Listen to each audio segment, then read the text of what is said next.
Credit card debt can be an overwhelming financial challenge, especially when you're managing multiple balances with high interest rates. Making the minimum payments often barely scratches the surface of what's owed, leading to a cycle that often feels pretty impossible to break. So if you're looking to pay down credit card debt more effectively, two popular approaches are worth exploring: the Snowball method and the Avalanche method. These two strategies help people eliminate debt, but they work very differently from each other. You see, the Snowball method really focuses on the idea of paying off your smallest balances first, while the Avalanche method goes after debts with the highest interest rates. There are advantages and disadvantages to each of these, so knowing how they work and choosing the right one can make a really big difference in your debt repayment journey.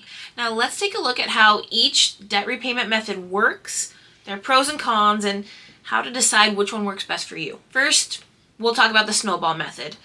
The Snowball method is designed around paying off your smallest debt balances first without any consideration of interest rates. Here's how it works. Number one, list your debts by balance from smallest to largest. Write down your debts from the smallest balance to the largest without paying any attention to the interest rates at all. Any old piece of paper will usually work for this. Continue to pay the minimum amount due on each credit card except for the one with the smallest balance. And step 3, put extra funds towards the smallest debt. Any and all extra cash you have would go toward paying off the smallest debt on your list. Number 4, move to the next smallest debt. So once one of your cards is paid off, take the amount you were paying on it and apply it to the next smallest balance card.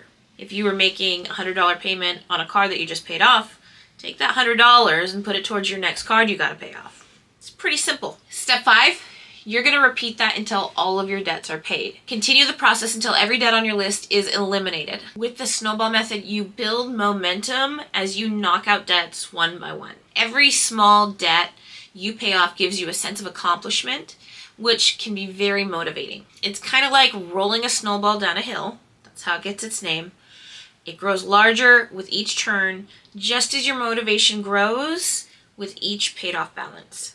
So why do people like the Snowball method? So the number one big thing that most people like the Snowball method for is that there's really quick wins for motivation. Paying off smaller debts quickly can give you a psychological boost. Each cleared debt feels like a win, which keeps you motivated to continue. Another one is its simplicity and ease. The Snowball method is straightforward. You don't need to factor in interest rates or do any complex calculations. Just focus on the smallest balance first and work your way up. And finally, it has the potential to reduce feeling overwhelmed. Clearing off debts one by one helps people feel in control as they can see tangible progress along the way. Now, as much as people like the Snowball method, there are some pretty clear drawbacks. First, you've got to think about the higher interest costs. The Snowball method doesn't take interest rates into account, so if you're leaving high interest debts for later, you may end up paying more in interest over time. There's also a longer debt payoff time. Because of the extra interest, the Snowball method can take longer to completely eliminate your debt. When you are putting higher interest debt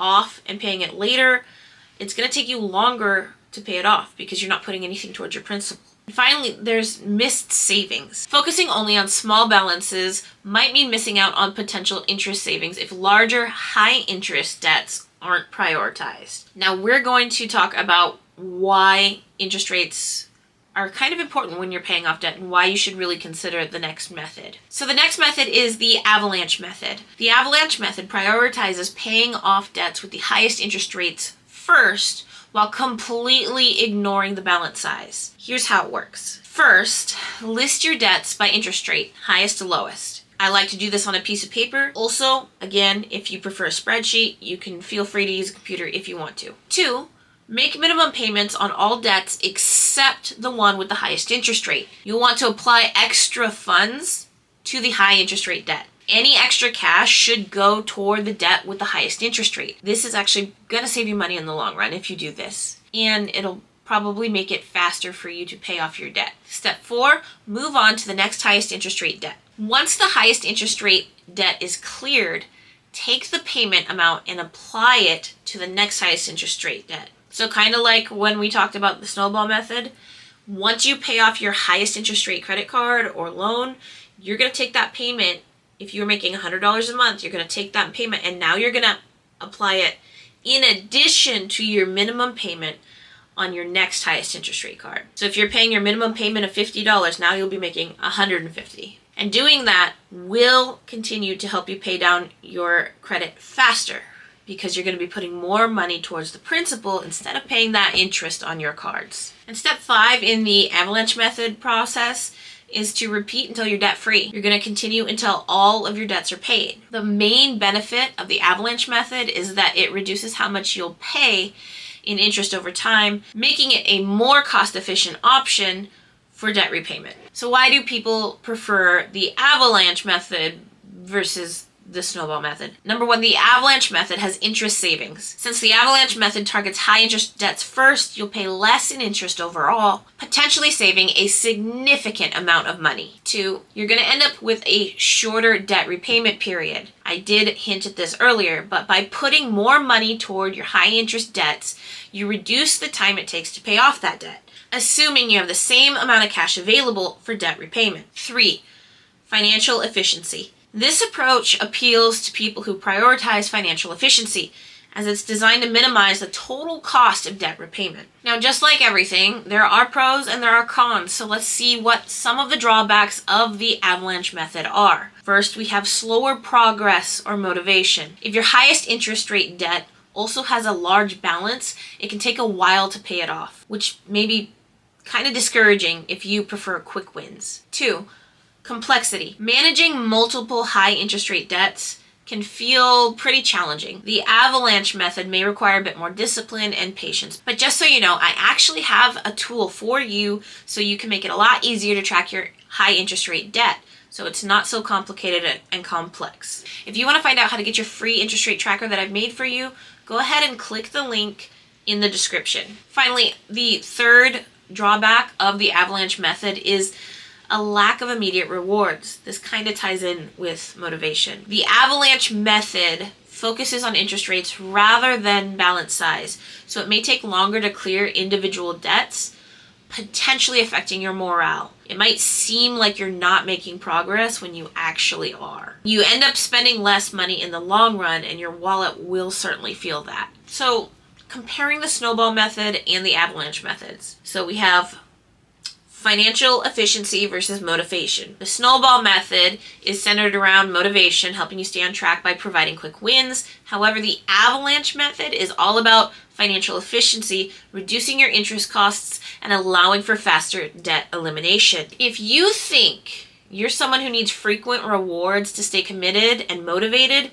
the Snowball method might suit you best. But if you're driven by minimizing costs and saving the most amount of money as possible, the Avalanche method is hands down the better option for you. Another item of comparison between the two is total cost of debt repayment. If saving money is a priority, the Avalanche method usually leads to a lower total repayment cost because, again, you're putting more money towards the principal and paying less in interest. Since high interest rate debts are paid off first, interest doesn't have as much time to accumulate. The Snowball method, by comparison, could cost more over time if higher interest rate debts are delayed. Also, when you're choosing a method, you'll want to compare the time to debt-free, right?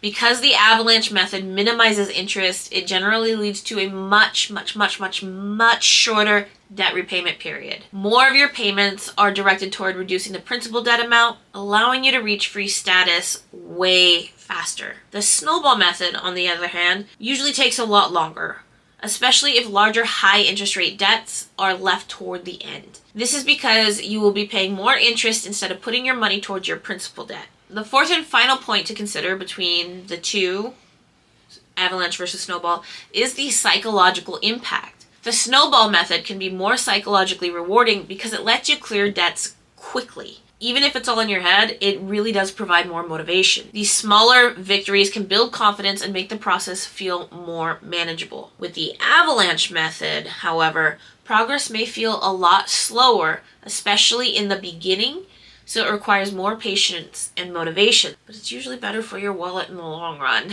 So which method is going to be right for you? Only you can answer this, but Choosing between the Snowball method and the Avalanche method depends on your unique situation and personality. Here are some points to consider. If you have several high interest rate debts, the Avalanche method could be a good choice since it saves you money on interest. If your debts all have similar interest rates, the Snowball method might be more effective for reducing the number of balances quickly. You might also want to take a look about your personality and your own personal motivation. For people who feel motivated by quick wins, the Snowball method can be a lot more satisfying. On the other hand, if you're disciplined and focused on saving money, the Avalanche method may actually be the option for you. You'll also want to consider your income and your budget. And if you're not budgeting, you really should be.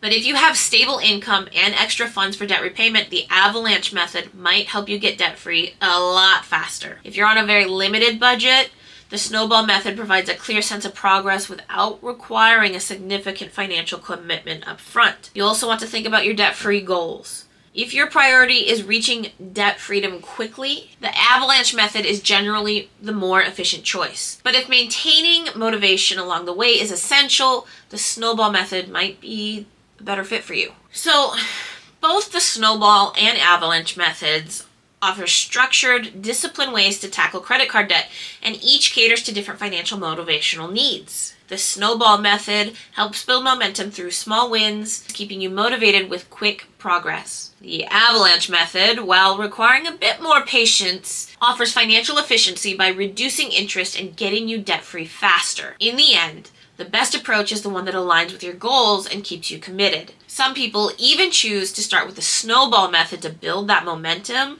and then later switch to the Avalanche method to save on interest costs. So you're not really forced to choose one. You could do a mix of both if that's what benefits you. Whichever method you do end up picking, it's really important to remember that consistency is absolutely critical to reaching debt freedom. And when you understand the strengths and weaknesses of each method, you can make an informed decision about your debt payoff strategy, making the path to being debt-free smoother and more achievable. All right, if you enjoyed this video and stuck all the way through, I want to thank you very much.